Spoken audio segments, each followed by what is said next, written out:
Hello friends, welcome to my channel. आज हम बात करने वाले हैं यूको बैंक के बारे में। तो यूको बैंक ऑलरेडी मेरे पोर्टफोलियो का शेयर है और इस पर मैंने ऑलरेडी एक वीडियो बना चुका हूँ और ये मेरा सेकंड वीडियो है और ये जल्द से जल्द प्रॉफिट दे सकता है। इस वजह से मुझे लग रहा है कि इस पर आपको एक बार अपडेट दे देना चाहिए, तो इसलिए मैं ये वीडियो बना रहा हूँ। तो फिलहाल अभी ये शेयर मेरे टारगेट के आसपास दिख रहा है, इस वजह से मैं ये वीडियो भी बना रहा हूँ और यहाँ पर थोड़ी डिटेल दे दूंगा और उसके बाद मैंने कब इन्वेस्ट किया था, कौन से टाइम का मेरा शेयर है और वो सारी डिटेल मैं आपको यहाँ पर बताने वाला हूँ। तो वीडियो एंड तक देखो और वीडियो अच्छा लगेगा तो जरूर चैनल को सब्सक्राइब करना। तो सबसे पहले यहाँ पर आप देख सकते हो, इसका विकीपीडिया मैंने ओपन करके रखा है। यूनाइटेड कमर्शियल बैंक नाम से ये फॉर्मली है और यहाँ पर ये इंडियन पब्लिक सेक्टर बैंक है और 1943 से कोलकाता बेस्ड बैंक है। इसका हेडक्वार्टर यहाँ पर आप देख सकते हो कोलकाता में है और काफी पुरानी ये बैंक है। 3,24,000 करोड़, ठीक है। तो इतना इसका ये बिजनेस था, टोटल बिजनेस 2020-21 में। काफी ये अच्छा बिजनेस ये कंपनी करती है, बैंक करती है, लेकिन फिर भी इसका प्राइस यहाँ पर आप देख सकते हो कितना प्राइस है। तो बाकी सारी डिटेल्स हम देखने वाले, इसके फंडामेंटल और सारी चीजें हम देखेंगे कि कहाँ गड़बड़ी है और इसमें इन्वेस्टमेंट करने का कितना बेनिफिट हो सकता है लॉन्ग टर्म के हिसाब से, शॉर्ट टर्म के हिसाब से। तो फिलहाल यहाँ पर मेरी बाइंग कब की है यहाँ पर मैं दिखा देता हूँ। फिलहाल यहाँ पर ये शेयर में काफी टाइम से मैं होल्ड करता हूँ। फिलहाल यहाँ पर मैंने मार्च में ये वीडियो डाला था और इसको मैंने लॉन्ग टर्म के लिए लेके रखा था। तो ये शेयर में जब मैंने वीडियो डाला था, यहाँ पर आप देख सकते हो 16 मार्च 2022 को वीडियो डाला था और वो टाइम पे क्या प्राइस था, ठीक है। तो फिलहाल मेरी बाइंग प्राइस में डायरेक्टली मैं आपको यहाँ पर दिखा देता हूँ। ये मेरी शीट है, गूगल शीट, और यहाँ पर ये जो फिलहाल एलटीपी चल रहा है 15 का चल रहा है और 13 का इसका यहाँ पर माई प्राइस बता रहा है 13.83। तो यहाँ पर ये यूको बैंक आपको नजर आ रहा है, ये यहाँ पर इतने रिटर्न्स ये दे चुका है, ठीक है। तो अभी यहाँ पर ये रिटर्न्स चल रहे हैं, यहाँ पर आप देख सकते हो 9.53 इसके रिटर्न्स मेरे चल रहे हैं और ये जल्द से जल्द ये यहाँ से 20 या 21% के रिटर्न्स में 21% तो मिनिमम लेता हूँ, यहाँ से मैं निकल जाऊंगा। लेकिन काफी टाइम से शेयर ये दबा हुआ है और यहाँ पर अगर हम देखेंगे इसके डिटेलिंग में, तो यूको बैंक अगर हम इसका स्क्रीनर देखते हैं तो स्क्रीनर पे आपको नजर आएगा इसकी बाकी डिटेल, जो फंडामेंटली ये शेयर कैसा है, ठीक है। तो यहाँ पर स्क्रीनर स्क्रीनर देख लेते हैं और ये फिलहाल यहाँ पर देख सकते हो 18,000 करोड़ की मार्केट कैपिटल है इसकी। करंट प्राइस 15 का है और 10 का लो और 15 का हाई रह चुका है। तो लो से काफी ये अच्छा मूवमेंट दे चुका है, फिलहाल 50% तो बढ़ चुका है। और यहाँ पर अगर हम देखेंगे इसका स्टॉक का जो पी है काफी अभी भी अट्रैक्टिव है, बुक वैल्यू भी अच्छा है इसका। डिविडेंड नहीं देती ये कंपनी, आरओसी और आरओई काफी कम है, तो इस वजह से रिटर्न्स कंपनी ज्यादा जनरेट नहीं कर पा रही है, तो ये चीज खराब है। अगर एक साल के रिटर्न्स की बात करेंगे तो देखो एक साल में ये शेयर 9 नवंबर 2021 से 14 का प्राइस था, वहां से काफी एक गिरावट हमको दिखाया था इसने और यहाँ से 10 के प्राइस से ये इसने काफी अच्छी मूवमेंट दिखाई। तो मोस्ट ऑफ शेयर स्टार्टिंग के टाइम से वो एक साल पहले काफी ज्यादा गिर चुके थे, ठीक है। तो यहाँ पर जून के टाइम पे तो काफी ज्यादा गिरावट हमको बहुत सारे शेयर्स में देखने मिली थी। ये बाइंग का टाइम था, लेकिन जिसने जिसने बाय किया उसको अच्छा खासा प्रॉफिट यहाँ पर मिल गया होगा, ठीक है। जिसने बुक नहीं किया तो वो आगे जाके बुक भी कर सकते हैं। तो फिलहाल मैं तो मेरे जो रिटर्न्स आएंगे तो उसमें मैं बुकिंग कर लेने वाला हूँ। तो यहाँ पर और भी यहाँ पर अगर 3 साल के डेटा देखते हैं तो 3 साल में ये चार्ट वाइज देखो कि ये 19 रुपए का शेयर था एक टाइम पे, उसके बाद ये काफी गिरावट 9 रुपए का हुआ। तो अप एंड डाउन काफी ये शेयर ने किया हुआ है। और 5 साल की बात करेंगे तो 5 साल में भी आपको नजर आएगा, यहाँ पर देखो 32 रुपए का ये शेयर था एक टाइम पे 2017 के टाइम पे। फिर वहां से काफी गिरावट हमको देखने मिला। यहाँ पर देखो 32 का 9 रुपया हो गया था। तो काफी ये गिरावट हमको 5 साल में भी दिखाया है, यानी ये लॉस में ही है 5 साल से भी। अगर हम देखेंगे तो 2012 से लेके देखो 73 रुपीज का एक टाइम पे शेयर था, और इसने हाई जो मारा था यहाँ पर देख लो 114 से ये शेयर देखो अभी आज इसका भाव कितना है। तो काफी ये डाउन में है, 114 से अभी जस्ट 15 रुपए का शेयर रह चुका है ये। और अगर मैक्स की बात करेंगे तो मैक्स में देखो 2015 से 2005 से, ठीक है, तो 30 रुपए का शेयर यहाँ पर बन जाता है लगभग 140 का। 2010 तक ये 140 बन जाता है 30 रुपए का शेयर, ठीक है। तो काफी अच्छे रिटर्न्स वो स्टार्टिंग में देता है, लेकिन वहां से एक बार जो गिरावट इसमें देखने मिलती है, काफी ज्यादा ये गिरावट है। लगभग यहाँ पर आप देख सकते हो 45 रुपीज का यहाँ पर ये प्राइस आ जाता है। उसके बाद ये अच्छा खासा फिर से एक मूवमेंट देता है 114 का, फिर से ये गिरावट जो दिखाता है उसके बाद ये पूरा सपाट हो जाता है, पूरा गिर जाता है ये शेयर, ठीक है। और अगर हम यहाँ पर इसके प्रोज एंड कॉन्स की बात करेंगे तो पॉजिटिव ये शेयर में जस्ट इसका बुक वैल्यू है, और बाकी इसका गुड प्रॉफिट ग्रोथ है। सीएजीआर 5 साल के हिसाब से प्रॉफिट ग्रोथ हम देखेंगे नीचे इसके फाइनेंशियल्स में। और कॉन्स की बात करेंगे तो कंपनी रिपीटेड प्रॉफिट कर रही है लेकिन डिविडेंड नहीं दे रही है, ठीक है। और company has low interest coverage ratio, इसका मतलब होता है कि कंपनी पे लोन भी काफी ज्यादा है। और the company has deliver poor sales, खराब सेल्स इसके हो रहे हैं। देखो 5 साल से सेल्स खराब है, लेकिन यहाँ पर प्रॉफिट का सीएजीआर काफी अच्छा बता रहा है, ठीक है। 1.5% तो हर साल ये 5 साल से गिरावट हमको दिखा रहा है। और company has low return on equity, return on equity काफी खराब है, देखो 2.5% माइनस में है 3 साल के हिसाब से। और कंटिंजेंट लायबिलिटी भी देखो, ये कंटिंजेंट लायबिलिटी फ्यूचर लायबिलिटी है, कभी कंपनी को ये पे करना होगा 1.5 लाख करोड़ रुपया, तो काफी ज्यादा है इसकी कंटिंजेंट लायबिलिटी भी। और company might be capitalising interest cost, इसका मतलब होता है कि कंपनी का इतना बर्डन है कि कैपिटलाइजिंग करना पड़ेगा, ठीक है। तो ये चीज काफी खराब है फिलहाल। तो बैंक के अंदर बैंकों का मोस्ट ऑफ फाइनेंशियल खराब ही होते हैं। और यहाँ पर अगर हम देखेंगे ये 8वें नंबर पे आती है मार्केट कैप के वजह से, 18,000 करोड़ का इसका मार्केट कैपिटल है। और इससे ऊपर ये बाकी जो अदर बैंक है यहाँ पर आप देख सकते हो। और अगर क्वार्टरली रिजल्ट्स की बात करेंगे तो देखो 2019 से सितंबर 2019 से लेके सितंबर 2022 तक तो 3,800 करोड़ से लेके 4,185 करोड़ तक यहाँ पर कंपनी के सेल्स या रेवेन्यू गए हैं, ठीक है। और मतलब थोड़ा ही हल्का फुल्का यहाँ पर सेल्स बढ़ा है। और अगर हम देखेंगे इसके सारे खर्चे माइनस होने के बाद, ठीक है, तो कंपनी के पास प्रॉफिट देखो पूरा माइनस हो जाता है, क्योंकि खर्चा ही ज्यादा हो रहा है। लगभग यहाँ पर देख लो 5,000 करोड़ से ज्यादा तो खर्चा ही यहाँ पर नजर आ रहा है, ठीक है। तो कंपनी के खर्चे ज्यादा होने की वजह से कंपनी ने प्रॉफिट यहाँ पर ऑपरेटिंग प्रॉफिट तो किया नहीं, लेकिन जस्ट जून में यहाँ पर खर्चा थोड़ा यहाँ पर कंट्रोल में था। इस वजह से कंपनी ने 250 करोड़ के आसपास तो कंपनी ने प्रॉफिट किया, फाइनेंसिंग प्रॉफिट।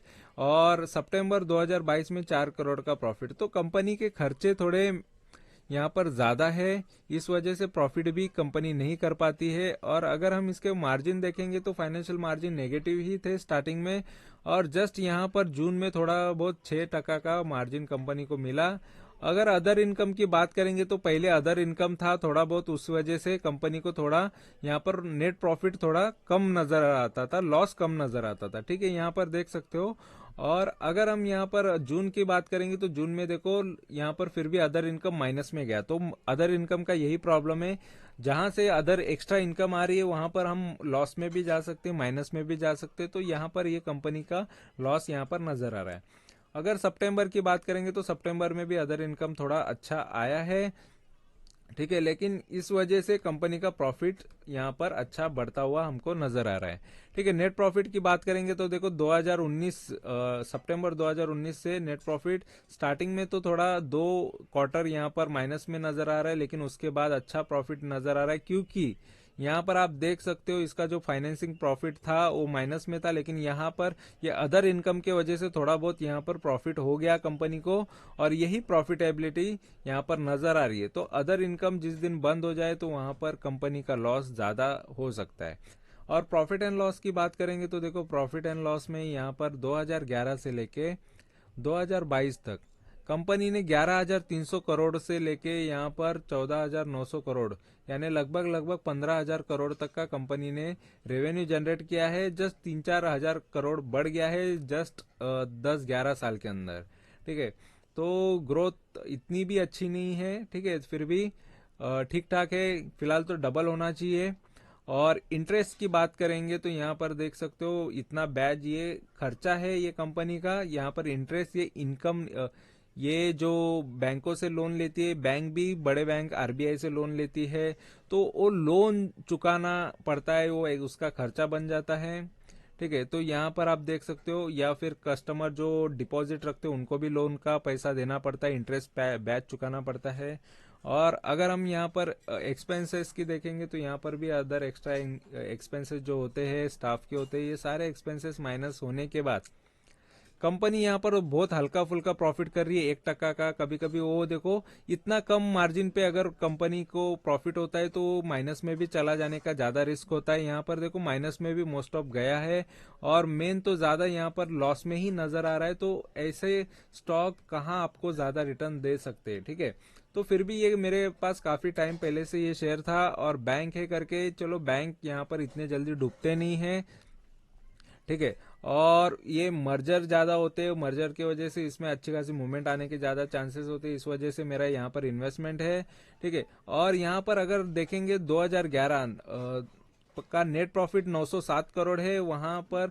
उसके बाद यहाँ पर देखो थोड़ा बहुत हल्का फुल्का अप एंड डाउन हमको देखने मिला, लेकिन 2016 में काफी ये ज्यादा लॉस हमको नजर आया, क्योंकि यहाँ पर इसका जो यहाँ पर फाइनेंसिंग प्रॉफिट है पूरा ज्यादा से ज्यादा लॉस में इस वजह से। ठीक है, तो फिलहाल यहाँ पर टीटीएम इसका 1250 करोड़ का प्रॉफिट में चल रहा है, और मार्च 22 के भी प्रॉफिट अच्छा था 930 करोड़। और ओनली ये अदर इनकम की वजह से यहाँ पर अदर इनकम काफी अच्छा कंपनी का बढ़ता हुआ नजर आ रहा है।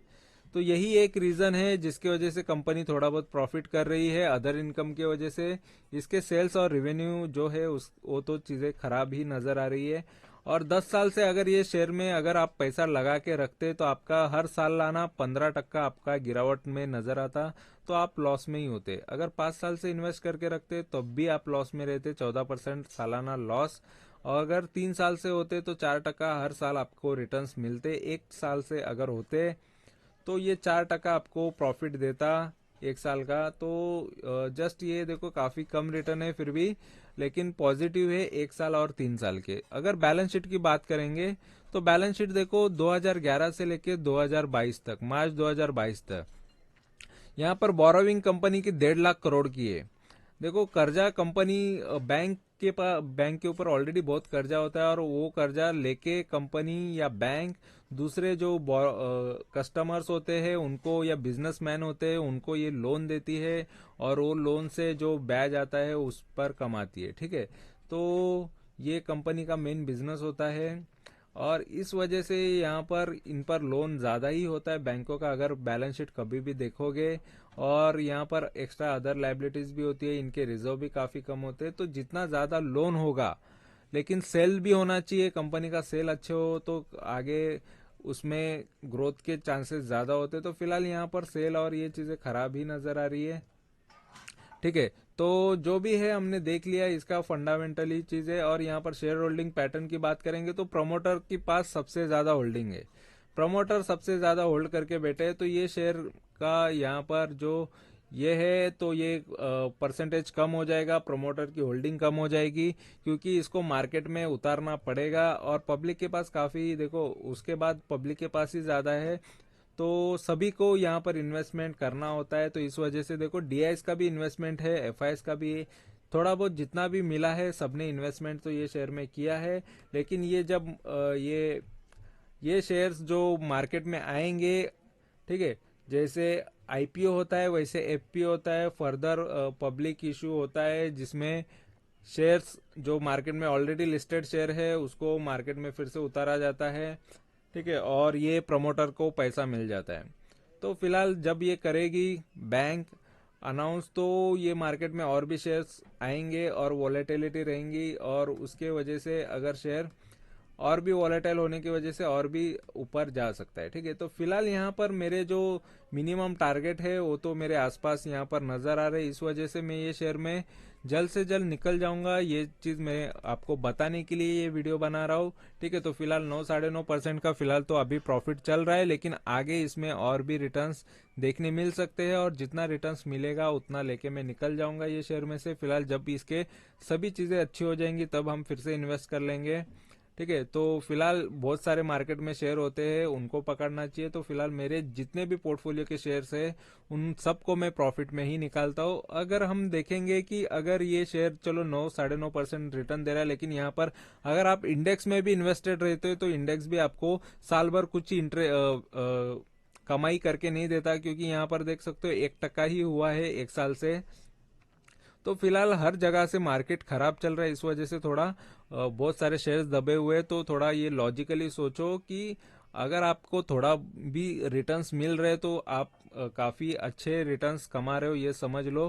क्योंकि ऑलरेडी इंडेक्स ही खराब चल रहा है, म्यूचुअल फंड खराब चल रहे हैं। ठीक है, बड़े से बड़े लार्ज कैप फंड थोड़े खराब चल रहे हैं। तो इस हिसाब से अगर देखा जाए तो आपके रिटर्न्स अगर आप कमा रहे हो 10%, 20%, 25%, 30%, तो अगर आपके पोर्टफोलियो के रिटर्न्स उतने हैं तो काफी अच्छे रिटर्न्स आप उसको मान के चल सकते हो। ठीक है, तो फिलहाल ये शेयर में तो मुझे अच्छे रिटर्न्स नजर आ रहे हैं, और ये रिटर्न्स में मेरे मिनिमम जो टारगेट्स होते हैं उसको मैं अचीव कर लूंगा। और जैसे अचीव हो जाएगा उसके बाद में भी वो भी एंड का वीडियो डाल दूंगा प्रॉफिट बुकिंग का, जो मैं पहले से डालते आया हूँ हर एक शेयर के बारे में। और मोस्ट ऑफ मेरे पोर्टफोलियो के ही शेयर्स के बारे में ज्यादा बात करता हूँ और खुद परफॉर्म करके दिखाता हूँ। वही मेरे चैनल का मेन मोटिव है कि लोगों को खुद भी इन्वेस्ट करके इन्वेस्टमेंट से पैसा बनता है ये दिखाया जाए, और मेरा खुद का रिकॉर्ड भी रखना होता है मुझे। ठीक है, तो आपको इन्फॉर्मेशन अच्छी लगी है, वीडियो अच्छा लगा है तो जरूर चैनल को सब्सक्राइब करके रखो, लाइक करो, कमेंट करो, दोस्तों के साथ शेयर करो। Thank you very much for watching my video. Thank you, bye bye.